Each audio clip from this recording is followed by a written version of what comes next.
Baik teman-teman, Assalamualaikum warahmatullahi wabarakatuh. Kembali lagi bersama saya, Syifa Ainur Rahma, dari Program Studi Pendidikan Anak Usia Dini Universitas Pancasakti Bekasi.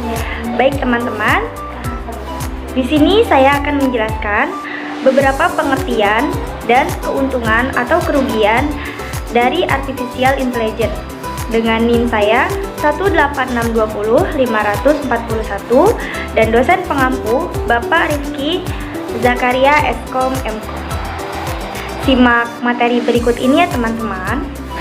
Baik teman-teman, Artificial Intelligence atau yang biasa disebut dengan AI merupakan kemampuan program komputer dalam meniru kecerdasan manusia, seperti contohnya mengambil keputusan, menyediakan dasar penalaran, dan karakteristik manusia lainnya.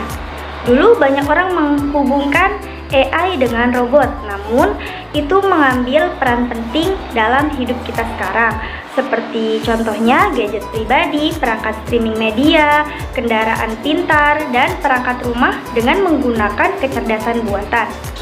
Sangat penting bahwa AI telah memungkinkan mesin untuk memahami perintah verbal, membedakan gambar dan teks, dan melakukan jauh lebih baik daripada manusia. Misalnya Amazon Alex atau Apple Siri atau yang biasa disebut dengan Google Halo Google. Nah, ini adalah contoh klasik kecerdasan buatan yang menerima perintah verbal dan melakukannya dengan mudah. Selanjutnya, di sini terdapat jenis-jenis Artificial Intelligence atau yang biasa disebut dengan AI. Nah, yang pertama di sini terdapat reaktif masinis. Nah, ini adalah mesin yang tidak menyimpan kenangan atau pengalaman di masa lalu. Ini bersifat reaktif yang bereaksi terhadap skenario saat ini, seperti contohnya komputer catur. Nah, yang kedua di sini terdapat limited memory. Nah, mesin ini tidak bisa membangun memori atau belajar dari pengalaman di masa lalu. Contoh klasiknya adalah mobil tanpa pengemudi yang dapat mengamati kecepatan dan arah mobil lain. Nah, jadi di sini teman-teman, Artificial Intelligence itu dapat mengalahkan pekerjaan manusia. Contohnya di sini kan terdapat contoh klasiknya dalam mobil. Tanpa pengemudi pun bisa dapat mengamati kecepatan dan arah mobil. Selanjutnya di sini terdapat Theory of Mind. Nah, jenis ini mencakup pembelajaran mesin yang mencoba meniru seluruh dunia fisik manusia, makhluk, benda segala sesuatu yang dapat berpikir dan memiliki emosi. Mesin yang dipasang pada tipe 3 AI dapat memahami pikiran dan perasaan. Selanjutnya terdapat self-awareness. Self-awareness ini adalah tipe di mana mesin akan memiliki sistem yang memungkinkan mereka menjadi sadar diri. Tahap ini juga merupakan perpanjangan dari tahap teori pikiran di mana mesin akan memiliki kesadaran diri untuk menjadikan alasan. Baik teman-teman, selanjutnya di sini terdapat keuntungan dan kerugian dari AI itu sendiri terhadap manusia. Yang pertama yaitu mengurangi kesalahan. Nah, dalam mesin mengambil keputusan yang tepat bergantung pada data masa lalu yang mereka kumpulkan setelah beberapa waktu saat menerapkan kumpulan algoritma tertentu. Oleh karena itu, terjadi penurunan kesalahan dan lonjakan ketidaktepatan. Inilah alasan mengapa adopsi kecerdasan buatan di berbagai bidang meningkat pesat ketika dapat sepenuhnya membatalkan kesalahan manusia. Mendapatkan hasil yang tepat, tangkapannya adalah memprogram dengan cepat. Selanjutnya, keuntungan dari AI ini yaitu selalu tersedia. Jelas, mesin tidak terkuras. Mesin dapat bekerja tanpa henti, tanpa jeda, dan tidak kelelahan melakukan hal yang sama lebih dari sekali, berbeda dengan manusia.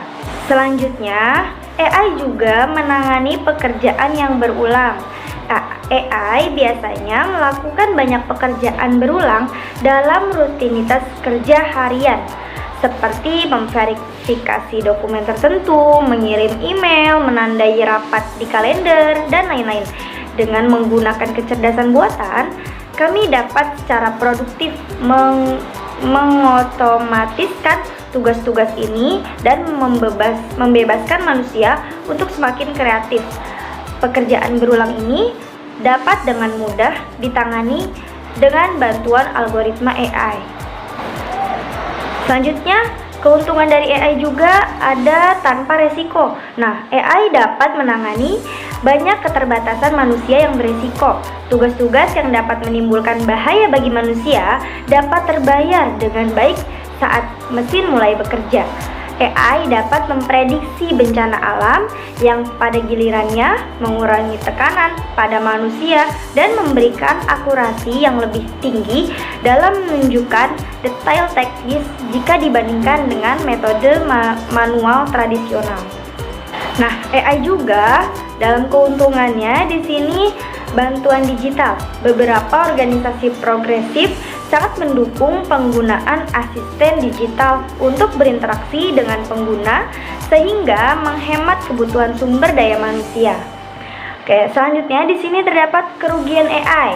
Nah, kerugiannya yaitu yang pertama, mahalnya biaya pembuatan, yang kedua, mengurangi pekerjaan manusia, yang ketiga, tidak memiliki emosi, yang keempat, tidak ada kreativitas, dan yang kelima, tidak mengerti etika. Nah, itulah kerugian dari artificial intelligence.